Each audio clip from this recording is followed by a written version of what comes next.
Guys, mayroon akong i-introduce sa inyo na device na capable siya mag-block ng mga mobile app. Isa siyang router na meron siyang cloud management portal which is free. Ito yun. Create ka na account and then napaka-seamless yung pag-add na or pag-manage ng device. Capable talaga siya mag-block ng app. Bali, ito yung diagram natin guys, yung connection dito sa bahay. Ito yung exactly diagram na gamit ko sa tutorial na ito. So, from Globe at Home modem natin, connect ko directly sa WAN ng 3G router. Then, from LAN, papunta sa any router or any Wi-Fi or EP. Galing dyan sa LAN, connect ko dito sa LAN. Then, although pwede naman ang WAN, set up nyo lang siya ng bridge. So, ito naman yung actual setup ko guys. So, ito yung model series ng 3G router ko. Ayan. So, huwag lang kayong malito dahil marami ang kable dyan. Pero, sa actual, refer lang kayo sa yung diagram natin. So, ayan, galing sa modem natin, papunta sa 1.0.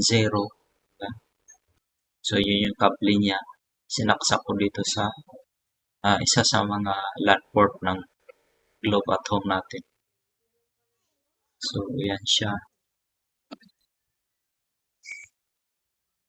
Yan. Yung yellow naman sa LAN 1, sinaksak ko dyan yung luma kong modem router. So, SIM card lang to siya, saka 2.4G, which is luma. Galing pa to sa Saudi. So, for the sake of the tutorial, so yan ang ginamit ko. So, punta tayo sa configuration. Additional info lang guys. Pwede sana natin isaksak na dito sa LAN 5/13 ang fiber optic natin galing sa Globe at Home.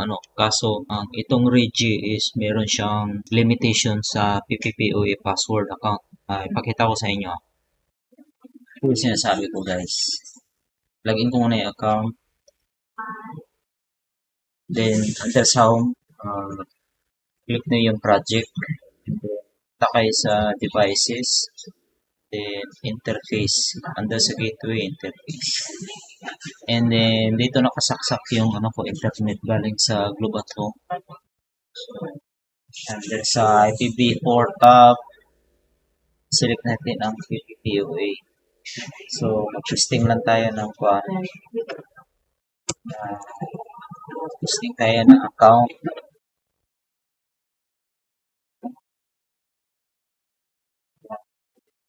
Ang password, kuhanin natin doon sa mismo sa modem.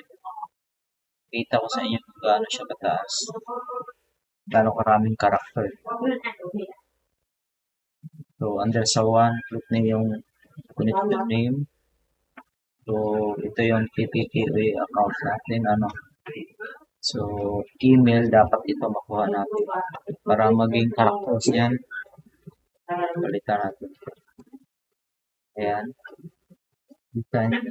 Dami nga. So, punta tayo dito sa Reddit Cloud ulit. Paste natin yan. Try natin i-save. Ayan, Hindi siya ma-save dahil maximum of 32 characters lang ang supported ng Regi Cloud. So, ayan. Try ko kontakin ang Regi about dito if baka pwede nila may mga update pa. So, updated naman firmware natin or ang Globe check natin baka pwede ma-change to change yung password ng PPP account natin. So, ang purpose nito na pwede natin siya i-login. Balak ko gamitin as Wi-Fi or access point na yung modem router. So, bali, dito na nakakonect directly ang internet natin. So, sa fiber na to. And then, ayan, sa LAN, nakakonect. Parang baliktarin lang natin. So, directly, dalawang device na nga, hindi na kayo magdagdag na ganito. So, ito na yung gawin natin pinaka-access point ng bahay. Next is gagawa tayo ng project dito. Gamit ang Regi app, create kayo ng account and then login. Click on add a project. Then no, scan or interface. Sa baba, meron kang two options to scan the QR code or input the serial number manually. Sa likod ng device guys, makikita nyo yung label ito ng QR code. Then automatic na siya mag-add. Then, pwede nyo lagyan ng pangalan. Then, click add. dito na page, input nyo lang ang project name and then yung management password para ma-manage nyo yung web portal, and then meron kayong slider switch. Meron kayong option na i-encrypt niyo yung password ng wifi or hindi.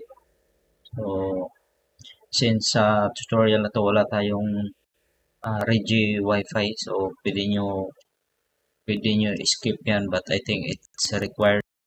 So, dito same lang yung SSID name at saka wifi password at saka password ng management portal. Ayan.